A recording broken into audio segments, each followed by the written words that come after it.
Y lo que nosotros queremos del legado que podamos dejarles a ustedes es que ustedes hagan lo mismo con sus becados. Y la otra cosa es que quería agradecer a la doctora Carolina Venegas por ayudarme a hacer la revisión bibliográfica del tema. Entremos a lo que vamos entonces. La fractura de cadera en niños tiene varias similitudes con la fractura de la pelvis que ya me mostró el doctor Inostroza. Y todas estas patologías, la fractura de pelvis, las fracturas acetabulares, la luxación de la cadera y las fracturas de cuello femoral, tienen complicaciones que pueden ser devastadoras y son de riesgo vital en los niños. Pueden producir problemas a futuro que pueden ser bastante graves, especialmente cuando hay pérdida de la congruencia articular y artrosis que puede ser secundaria. Ahora, en la fractura de cuello femoral también es bastante frecuente, es un 1% de las fracturas pediátricas, el promedio de edad de apariciones a los 9 años, levemente es más frecuente en el sexo masculino y es mucho más frecuente en adultos, en los niños lo vemos con mucho menos frecuencia. Tampoco está tan asociado a fracturas ipsilaterales de fémur como se ven en los adultos. Entonces son pocos los casos que hay por centro, por eso los estudios de repente no son de muchos casos y son series de casos los que se presentan lamentablemente. Ahora, se producen también por traumas de alta energía, atropello, colisiones, caídas de altura, es lo que vemos en nuestro centro, igual como lo que se ve en la literatura. Y las lesiones asociadas, como ya mencionaba el doctor Inostroza, son las que van a causar la muerte de los niños y que pueden ser graves. El TEC, las lesiones neurológicas, trauma tóraco-abdominal y muchas veces fracturas asociadas.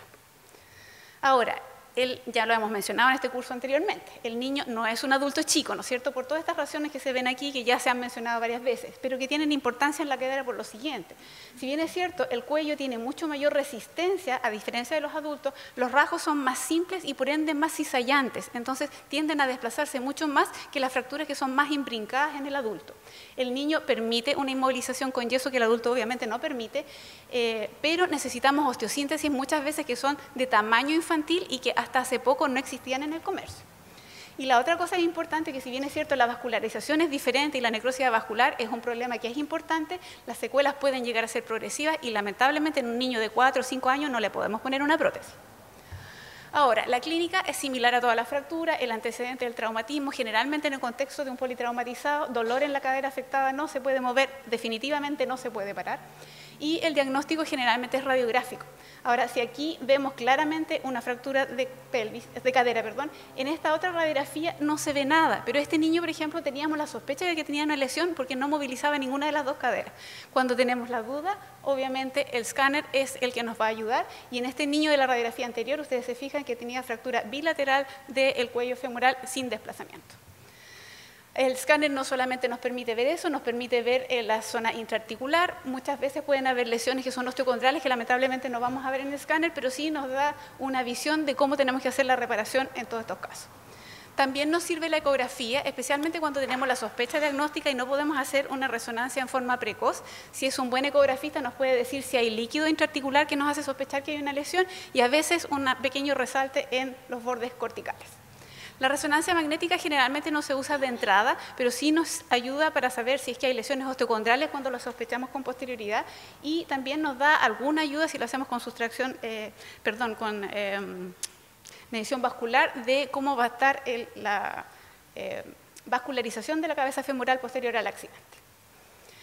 También nos sirve el cintigrama óseo, tampoco lo usamos de entrada, pero sí nos da una proyección de cómo va a evolucionar esta cadera y si va a ser una necrosis vascular o no, ya sea por el trauma inicial o por el tratamiento que nosotros podamos realizar.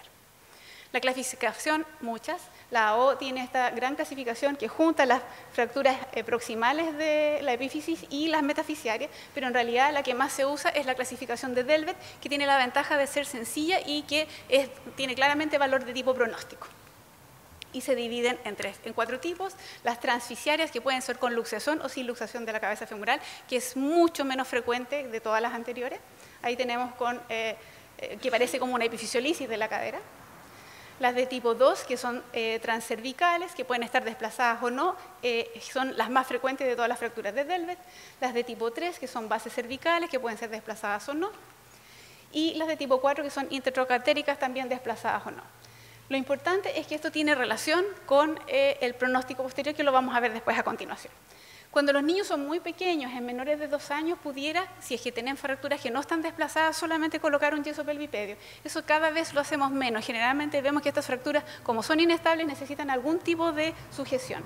Y la recomendación es hacer una reducción y agujas lisas, y una inmovilización posterior con yeso para tratar de mantener la reducción. Aquí tenemos un ejemplo, el doctor Carrasco con un niño con una fractura que no se ve casi porque ya está reducida y que con yeso se manejó con éxito. En los niños que son más grandes sí necesitamos fijarlas. Este niño es un niño que es bastante más grande, que tuvo una fractura tipo Delvet 1, que es un niño con una osteogénesis imperfecta y que se fijó con estas 3 agujas de Kirchner para mantener en su lugar. En este niño en especial se mantuvo una inmovilización con yeso porque lamentablemente las agujas no nos dan una sujeción suficiente. Es necesario en estos casos retirar las agujas para permitir el crecimiento, pero podemos tener con seguridad de que pueden haber daños en el cartílago oficiario. En los otros tipos, en los 2, 3 y 4, si no están desplazadas, igual las vamos a fijar. ¿Cómo las vamos a fijar? De diversas maneras. Necesitamos tener una reducción que sea anatómica. A veces es necesario hacer un abordaje anterior para tratar de reducir de forma adecuada y hacer la maniobra de Parch para que quede bien reducida. Tenemos que poner una fijación que sea interna y estable y descomprimir el hematoma para tratar de evitar la necrosis vascular. Aquí hay algunos ejemplos. ¿Con qué los vamos a fijar? Pueden ser con agujas, puede ser con tornillos canulados, con tornillos de compresión pediátrica o placas LCP, dependiendo de lo que tenemos con disponibilidad. Lamentablemente las placas LCP, si bien es cierto es una muy buena herramienta, muchas veces no están para uso inmediato y hay que solicitarlas a Santiago. Aquí tenemos algunos ejemplos de fijación, si ustedes se fijan en esta fractura base cervical con unos tornillos que pusimos hace muchos años que son bastante poco sujetadores. En este niño en general le pusimos un yesito posterior.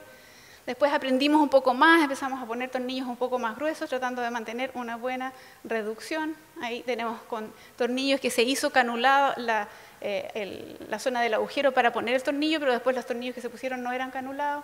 Acá pusimos una aguja para estabilizar, pusimos los tornillos canulados, no nos atrevimos a sacar la aguja, y este es un ejemplo de la literatura con un DHS pediátrico. Ahora, este es un resumen más o menos de cómo deberían tratarse estas fracturas dependiendo del tipo y dependiendo de la edad del niño. Mientras más grande el niño, obviamente más parecido al tratamiento con los adultos. Ahora, ¿cuáles son las complicaciones? La que más nos asusta es la necrosis avascular, es la más grave, que puede llegar a ser al 100% en fracturas de tipo Delvet 1 desplazadas. Y dependen del desplazamiento y de la tensión intraarticular. Y más frecuentes se producen en las 1B, en las 2 y en las 3. Las intertrocantéricas generalmente se salvan un poco más. Y ahí ustedes ven cuál es la frecuencia, como le digo. Mientras más pequeño el tipo, es mayor la posibilidad de necrosis avascular. Y lamentablemente para esto no hay un tratamiento establecido. ¿Por qué se produce la necrosis avascular? La injuria en el momento del trauma no lo podemos tratar, pero se piensa que la hemartrosis también puede ejercer presión sobre los vasos que impiden que estos se vascularicen de la manera adecuada o cuando no hacemos una fijación suficiente para que quede estable la fractura. Ahora, la clasificación de cuál es la necrosis avascular es esta, la de Radcliffe. ¿Y cómo podemos prevenirla? Descomprimiendo el hematoma, la hemartrosis, el hematoma, haciendo una reducción anatómica y estable y obviamente haciéndolo lo más precoz posible y de la mejor manera posible. Ahora, otras complicaciones son la coxa-vara. Generalmente se producía porque se puede producir un cierre asfixiario precoz y porque no teníamos una fijación adecuada. Mientras más ortopédico era el tratamiento, más posible era que se produjera una coxa-vara. Ahora, con la fijación actual, es menos probable. El cierre precoz, muchas veces por penetración de las agujas o porque las pasamos muchas veces antes de lograr tener una sujeción adecuada o una reducción adecuada o por necrosis avascular. Esto puede producir discrepancia en el porte de las extremidades que generalmente no es muy significativo. A veces se puede hacer una epifisiodisis contralateral para evitar esto o transponer el trocánter para alargar un poquito el cuello. Las no uniones son menos frecuentes, generalmente son por fallo de la osteosíntesis porque no hemos hecho una reducción adecuada y ahí necesitamos volver a osteotomizar y sintetizar de manera adecuada o hacer una osteotomía subtrocantérica valguizante. Esta lamentablemente es la única revisión que se encontró de esta fractura, que analizó 30 estudios con casi 1000 pacientes, pero si ustedes se fijan, la dispersión de edad de los pacientes es bien grande y hay algunos que ya tienen cartílago de crecimiento cerrado.